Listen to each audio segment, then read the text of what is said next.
we are we set? Are we set? Thank you very much for coming, good people from the press. I've called this press briefing after the very violent attack and assassination attempt by government through the Kenya Police Service today in Wetima, Othaya, where we had gone for a church service. And I want to correct that media stations earlier reported that attack by unknown people. It is not unknown. This attack was by the police, and we'll give you the details. Let me give the background to these vicious attacks and assassination attempts to take my life by President William Ruto and his rogue administration.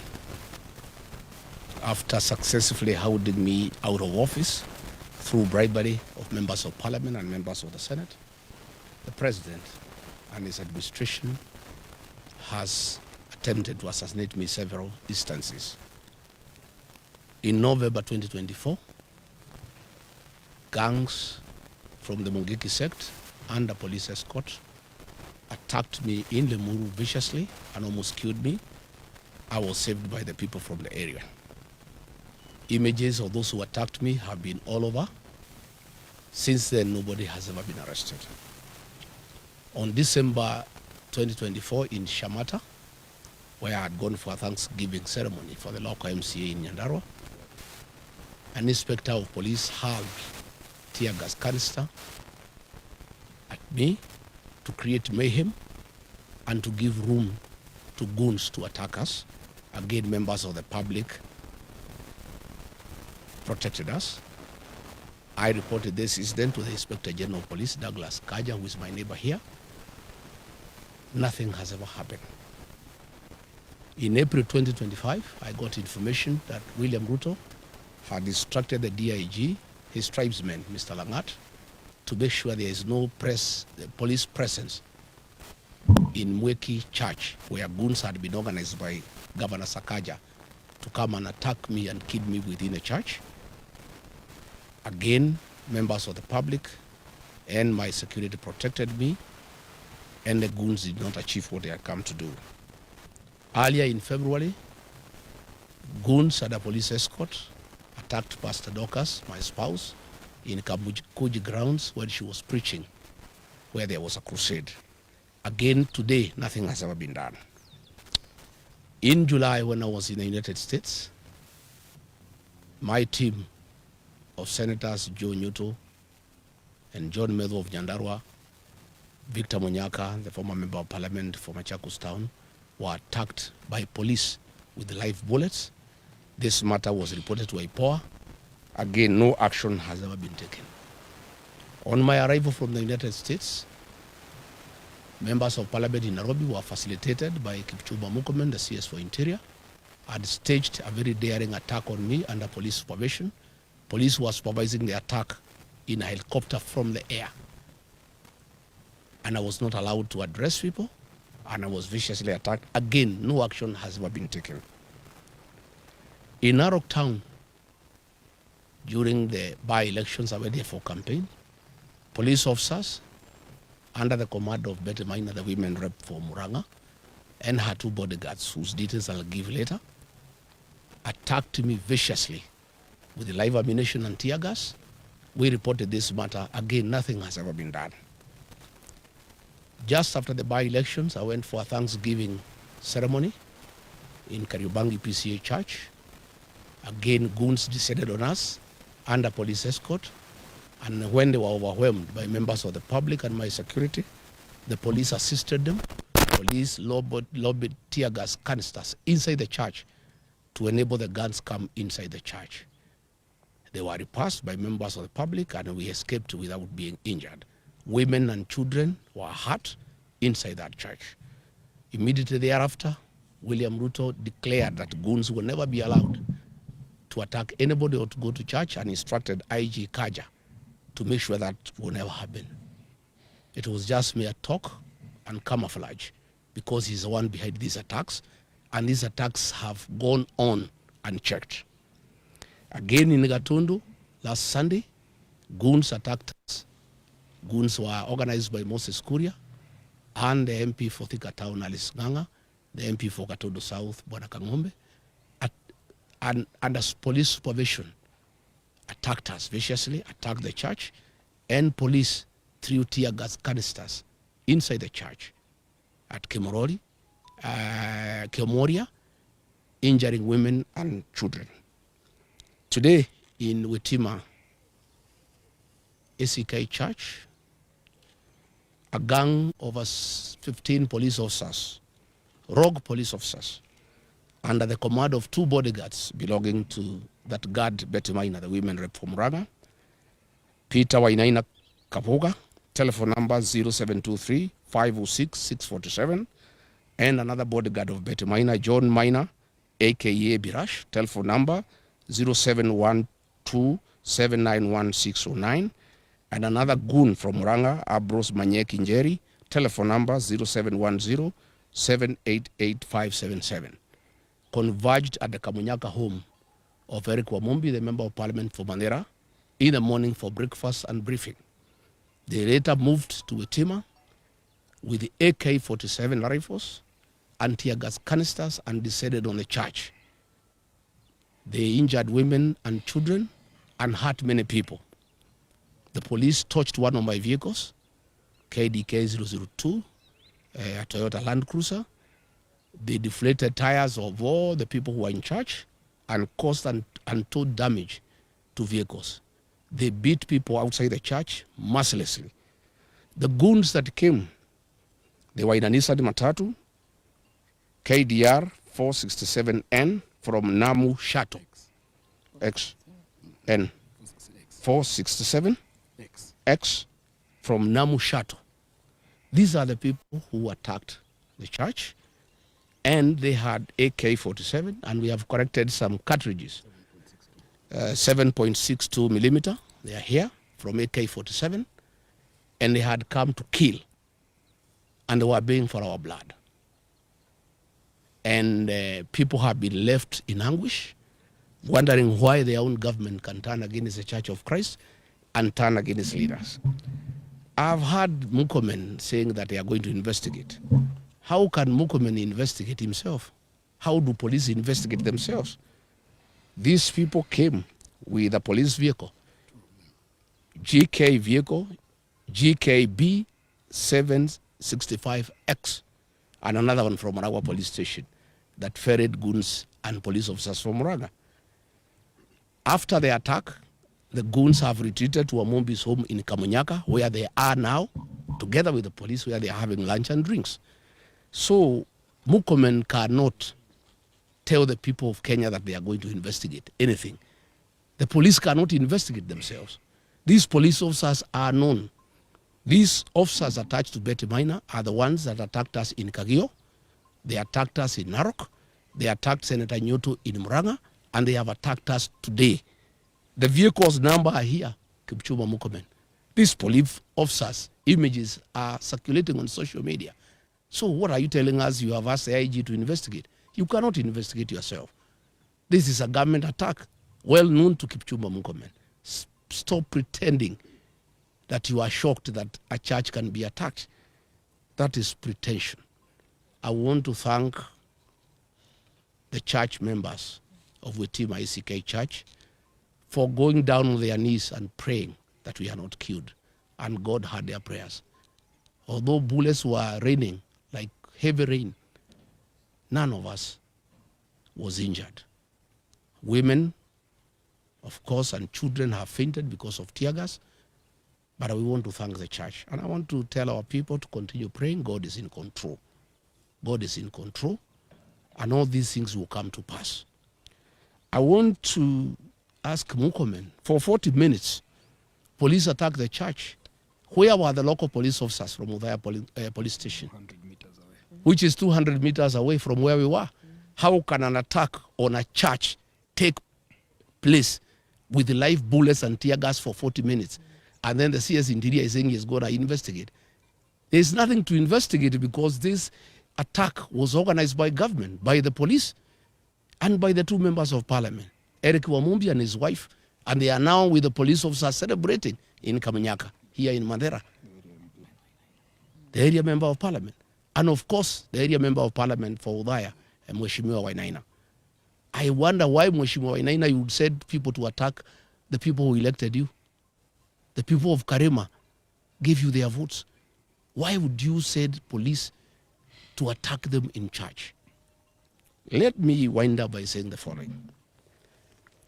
We are indeed not surprised that William Ruto has turned against the Church of Christ, and he has turned against women and children.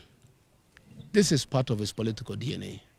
It is in public knowledge that William Ruto organized an attack on women and children in Kiambaa Church in 2008, the first 2 days. On 2nd January 2008, children and women were burnt alive in church. It is William Ruto who organized that attack. And when he came and became our friend, we forgave him and we thought that he had changed his bad ways. But as soon as he became president, he went back to his old habits. He has a serious problem with the Church of Christ. He has a bone to pick with women and children. He attacked women and children in Mweki, PCA. He attacked women and children in Kariobangi. He attacked women and children in Gatundu. Today he has attacked women and children in Wetima. William Ruto, we had thought that you have changed your bad habit of killing women and children in church. Apparently you have not changed. You have even become more vicious as president, because now you have power, you have the police, and you have everybody to back you up. But I want to tell you, for every life lost, for every attack on women and children, God is seeing you, and God will punish you. We want to appeal to the international community to come through for Kenya. William Ruto is setting the stage for civil strife ahead of the elections because he knows he's losing. He wants Kenya to be like Tanzania or like Uganda. I want to tell William Ruto, Kenya cannot be Uganda and it cannot be Tanzania. We want to call on the international community who are our friends to come through for Kenya. This impunity by William Ruto, setting the stage for civil war ahead of the elections, must be checked because the people will not take it. And what has happened today has set the temperatures extremely high. The people are agitated. And I want to tell William Ruto, my former boss and friend, I understand your frustration that you have lost the mountain and you are trying to do everything to regain it. But this is not the way. Attacking churches, attacking women and children, trying to kill leaders, you are simply making the situation very difficult. The people of this region whom you have declared war on are hating you much more than they hated you yesterday. There is no way you can force the people of this area to support you. And use of police and goons will not help you. And this is just making the situation more complicated. I want to call on Kenyans to pray for our country. Our president has gone rogue. He has panicked because of the impending loss of power in the next general election. And he has become extremely dangerous. Nobody is safe anymore. If he can attack the church that prayed him into power, I think he has gone rogue. And this is totally unacceptable. I've seen a lot of nonsense by government bloggers trying to say that we can stage manage our own attack. Where can we get access to tear gas? Is it sold in a supermarket or in Gikomba? Where do we get access to AK-47 assault rifles? Where do we get access to government land cruisers? Where do we get access to police uniform? We can't. And Kenyans are not foolish.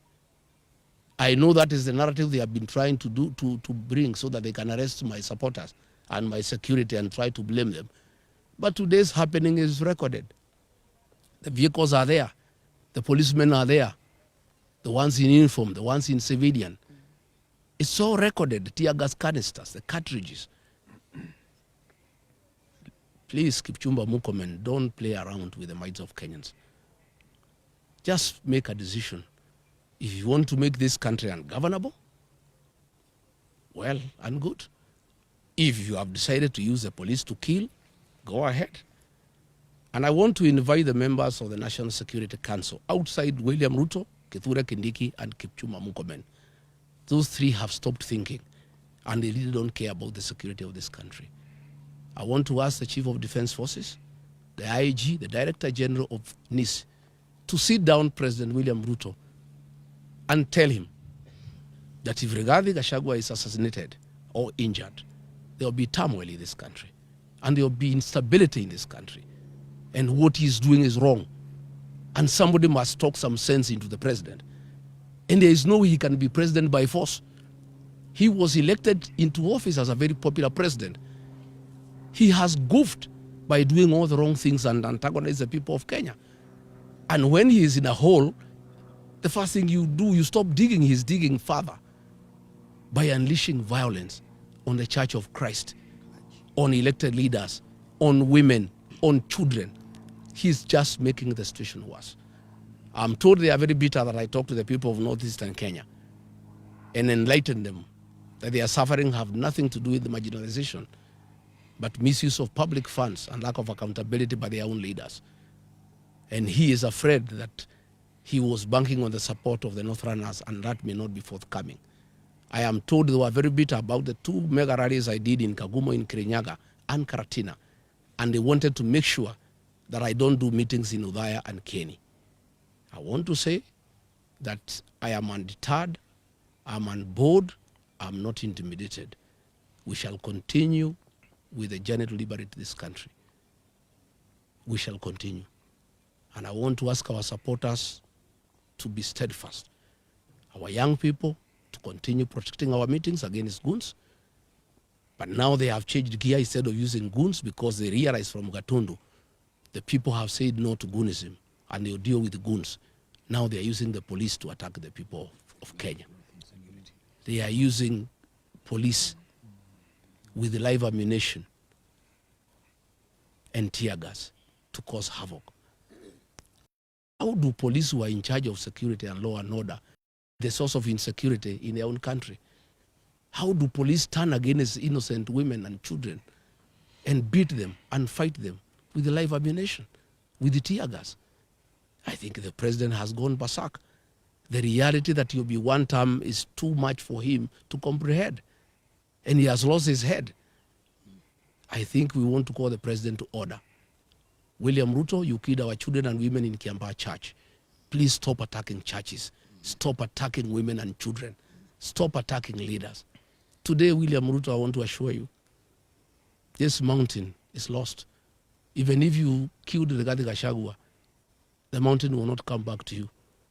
It will even be more difficult for you than it was when I'm alive.